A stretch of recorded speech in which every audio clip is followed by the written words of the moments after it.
এখানে দেখেন একটা মানচিত্র দেয়া হয়েছে, যে মানচিত্রে রয়েছে সামারা, জেরিকা, জেরুজালেম, গাম্বিয়া, মিশর, জর্ডান, ইসরায়েল, জুড়িয়া, কিন্তু ফিলিস্তিনটা নেই। এটা কি মানে ইসলামী মানচিত্র অন্তত ফিলিস্তিন বাদে মানচিত্রে রাখার দরকার আছে? ইসরায়েল যেখানে অবৈধ রাষ্ট্র, সবাই বলে আমাদের বাংলাদেশের প্রধানমন্ত্রী এখন ইসরায়েলকে স্বীকৃতি দেয় নাই, সুতরাং এখানে কেন ফিলিস্তিনের নাম নাই, ইসরায়েলের নাম আসলে এটার কৈফিয়ত আমাদের চাওয়ার দরকার আছে। এরপরে কিভাবে নাচতে হবে, এখানে দেখেন কিভাবে নাচতে হবে, সেই নাচার জন্য ছবি এঁকে শিখাই দিয়েছে, তা এনাকে দিন তা, হ্যাঁ দেখা যাচ্ছে তো। তারপরে এখানে হারমোনি কিভাবে, এগুলো মাদ্রাসায় দরকার আছে, স্কুলে দেন অসুবিধা নেই, ডুগি তবলা এভাবে অসংখ্য দেখাইতে পারবো, সব দেখাই সময় নষ্ট করতে চাই না। তারপরে দেখেন স্বাস্থ্য সুরক্ষায় 6ষ্ঠ শ্রেণীর বইতে শেখানো হয়েছে যে মাসিক কি আর বীজ রোপা। 6ষ্ঠ শ্রেণীর উড়াই এটা ও মনে করে আব্বার কাছে আব্বা বীজ রোপা কি খাতি হয়, নাউজুবিল্লাহ বলবেন না। 6ষ্ঠ শ্রেণীর ছাত্রদের আমার ভাই জানে, ছেলে যদি এসে জিজ্ঞেস করে বা মেয়ে 6ষ্ঠ শ্রেণীতে পড়ে ছোট মানুষ এসে যদি কয় আব্বা মাসিক কি কেমন লাগবে, ভাল লাগবে, এটা তো অটোমেটিক মানুষ শিখে যায়, যে স্কুলে যায়নি সে জীবনে বোঝে না যে কোনে ভাঙা নিতে হয়, কথা কয় না। সত্য বলছি না মিথ্যা বলছি? এটা দেওয়ার যদি প্রয়োজন হয় 9, 10, 11, 12 বই ক্লাসে দাও, 6ষ্ঠ শ্রেণীর ছাত্র ছাত্রীদের কেন মাসিক আর বীজ রোপা শিখাইতে হবে? এই অসঙ্গতিগুলো না দেখাইলে, এইগুলো যারা করেছে আল্লাহ যেন তাদের হেদায়েত নসিব করেন, বলেন আমিন। সরকার এত উন্নয়ন করেছে, দেখেন মডেল মসজিদ বানাইছে কত সুন্দর করে, যা ইতিপূর্বে হয় নাই। আমার সরকার মডেল মসজিদ বানিয়ে প্রমাণ করে দিয়েছেন তিনি ইসলামের পক্ষের সরকার, মসজিদের পক্ষের সরকার, ইমামদের বেতন ভাতার ব্যবস্থা করে প্রমাণ করে দিয়েছেন তিনি ইসলামের পক্ষে আছে না নাই, আছে না নাই। এই কাজগুলো যারা করেছে তারা সরকারকে বেকায়দায় ফেলতে চায়, তারা প্রধানমন্ত্রীর বেকায়দায় ফেলার চূড়ান্ত সিদ্ধান্ত নিয়েছে। আমরা এটা বলছি এই কারণে যে প্রধানমন্ত্রী সত্য পৃষ্ঠা উল্টায় দেখার সুযোগ নাই, গোটা দেশটা তাকে পরিচালনা করতে হয়। সুতরাং গোটা দেশটা দেখতে গেলে সবকিছু দেখা হবে না। ইসলাম শিক্ষা কিশোরগঞ্জে ইসলাম শিক্ষা বইয়ের মধ্যে হিন্দুদের মূর্তি ঢুকাইছে, এটা সরকার চায়, কথা কয় না, সরকার চাই।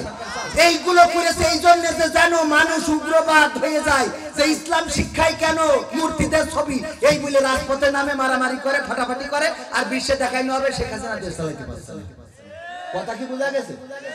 কথা বোঝা গেছে? এই কাজগুলো যদি আপনারা বুঝতে ব্যর্থ হন তাইলে কিন্তু বেকায়দা হয়ে যাবে। দেশে উগ্রবাদ তৈরি করার জন্য কিছু রামেরা বামেরা পিন মারে, ক্লিক দেয় যে এই কাজটা করো। ধর্মের মধ্যে মূর্তি ছবি দিয়েছে যে মুসলমানরা এবার কি করবে, হিন্দুদের বাড়ি যেয়ে হামলা করবে। এটা কখনো মুসলমান করবে?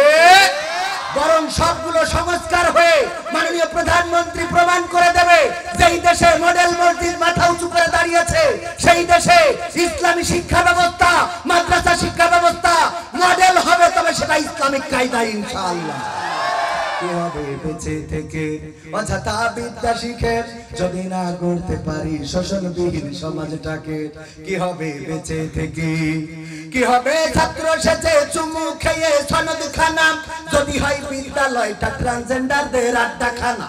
কি হবে ছাত্র সেজে চুমু খেয়ে সনদ খানা যদি হয় বিদ্যালয়টা গিটারওয়ালাদের আড্ডাখানা? এর চেয়ে মরাই ভালো দেশ ছেড়ে যাওয়াই ভালো, এর চেয়ে মরাই ভালো দেশ ছেড়ে যাওয়াই ভালো। কি হবে ধোঁকা দিয়ে বিবেকটাকে? কি হবে বেঁচে থেকে অযথা বিদ্যা শিখে যদি না গড়তে পারি শোষণবিহীন সমাজটাকে? কি হবে বেঁচে থেকে? কি হবে যুবক নামের বোঝা হয়ে এই ধরাতে, যেখানে মা বোনেরা ধর্ষিতা হয় দিনে রাতে? ধর্ষণ আছে না নাই? যারা ধর্ষণ করে তারা কি মানুষ না অমানুষ? অমানুষগুলো যারা ধর্ষণ করে তাদের যদি ইসলামী আইনে শাস্তি কায়েম থাকতো, কবির বিন সামাদ যদি ধর্ষণ করতো আর তার ইসলামিক আইনে শাস্তি কি হতো বলেন? মাজা পর্যন্ত গেড়ে দিয়ে চারিদিক থেকে ইট পাথর মারা হতো, আর আপনারা এইভাবে চারিদিকে দাঁড়াইয়ে দেখতেন।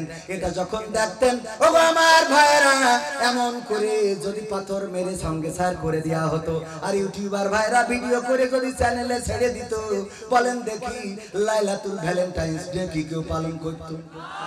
লাইলাতুল ভ্যালেন্টাইন্স ডে পালন করার লোক পাওয়া যাইত, কত মাপো চাই দুয়াও চাই, আমি যাব না রে যাব না, আমি পারি না আর পারি না, আমি কেন মরি না, আজরাইল কি চিনে না আমার গো, আমি তোরে কেন ছাড়াইতে পারি না।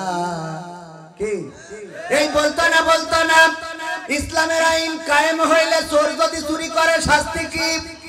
হাত কেটে দাও। এখন আমার যদি হাত কাটা থাকতো আর এসে যদি বলতাম বাবারা কেউ চুরি করবা না, চুরি করা গুনাহের কাজ, আর কোরআনের আইনে হাতের কবজি কেটে দেবে, এই জন্য বলি কেউ চুরি কইরো না, কইরো না। আপনারা বলতেন হুজুর আপনার কবজি কই? আমি বলতাম আমাদের ওখানে আখ লাগাইছিল, সেই আখ মাই করা মেশিনে আমার একদিন আখ ঢুকাইতে দিছিল, আমার আব্বা ঢুকাতে দিয়ে চলে গেছে, আমার হঠাৎ ঘুম আসিল, আখের সাথে হাতটাও ঢুকে গেছিল, হাতও রস হয়ে গুড় হয়ে পাটালি হয়ে গেছে। আপনারা বাড়ি যাওয়ার সময় কি এটা মানতে? কি বলতেন যাওয়ার সময়? বলা বলি কথা, হুজুর বলে ছোটকালে সোচ ছিল রে, ঠিক না বেঠি? এটা কি লুকানো যেত? তাহলে আমি যত বড় হুজুর হই, যদি চুরি করার অপরাধে হাত কাটা হতো, যদি ধরেন আমার ভাইজানের হাত কাটা, স্টেজে বসে থাকলে বলতো দেখো চোর বসে আছে। কোন বক্তা নুকুল কুমার ভাই এসেছে, আমার দাদার হাতের কবজি নাই, এসে যদি বলতো যদি আগুন লেগে ধ্বংস হয়ে যায় পবিত্র পৃথিবীর সব বইয়ের দোকান, তবু বিশ্ব থেকে হারাবে না পবিত্র কোরআন, এই বিশ্ব থেকে হারাবে না পবিত্র কোরআন। এই গানও যদি গাইতে বলতেন দাদা হাত কই? কি ঠিক না বেঠে? এই জন্য আল্লাহর আইনের দরকার আছে না নাই? আর আল্লাহ বলে দিয়েছেন, আল্লাহ বলছেন ইউরিদুনা লিউতফিউ নূরাল্লাহি বিআফওয়াহিহিম আল্লাহু মুতিম্মু নূরিহি ওয়ালাউ কারিহাল কাফিরুন। এই আয়াতের পরে আবার কি বলেন? হুয়াল্লাযী আরসালা রাসূলাহু বিল হুদা ওয়া দীনিল হক লিইয়ুযহিরাহু আলাদ দীনি কুল্লিহি ওয়ালাউ কারিহাল মুশরিকুন।